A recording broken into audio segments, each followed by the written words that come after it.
Imagine it's just past midnight, September 2nd, 1666. London is a city of dreams, but also a tinderbox. The houses are packed tight, made of wood and pitch, leaning so close you could shake hands with your neighbor across the narrow, dirty street. For months it hasn't rained. A long, hot, dry summer has turned the whole city bone dry.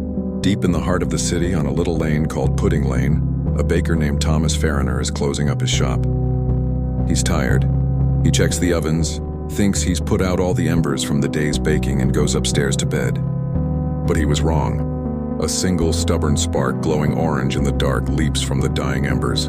It finds a pile of dry firewood stacked nearby. It catches. At first it's just a wisp of smoke, a tiny flame, but it grows fast. It licks up the walls of the bakery, hungry for the dry wood. Soon the whole building is ablaze.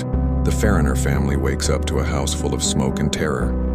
They scramble out of an upstairs window and onto the roof, escaping just in time. But their maid, terrified of heights, stays behind.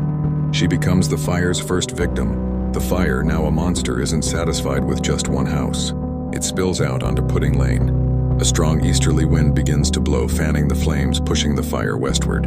It leaps from roof to roof, the thatch and timber acting like rocket fuel. The fire spreads faster than a man can run. People wake up to chaos. The night sky is glowing red. Bells are ringing frantically, not for church, but as a warning. Panic erupts. The Lord Mayor of London, Sir Thomas Bloodworth, is woken up. He rushes to the scene, but he underestimates the danger. He looks at the blaze and famously says, "Pish! A woman might piss it out." He goes back to bed. This would prove to be a catastrophic mistake.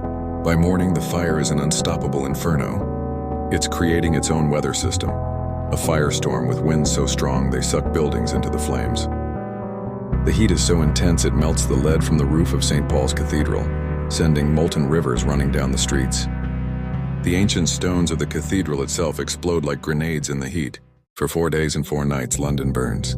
The city that Shakespeare knew, the medieval labyrinth of black and white timbered houses, is being erased.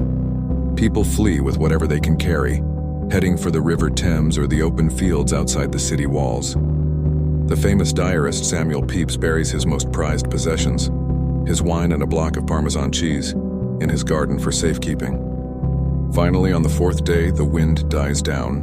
The firefighters, if you can call them that, it was mostly just men with buckets and primitive water squirts, get a break. King Charles II orders sailors to use gunpowder to blow up entire rows of houses, creating fire breaks. It's a desperate, destructive measure, but it works. The fire, with nothing left to consume, finally begins to die. When the smoke clears, the devastation is biblical. Over 13,000 houses are gone. 80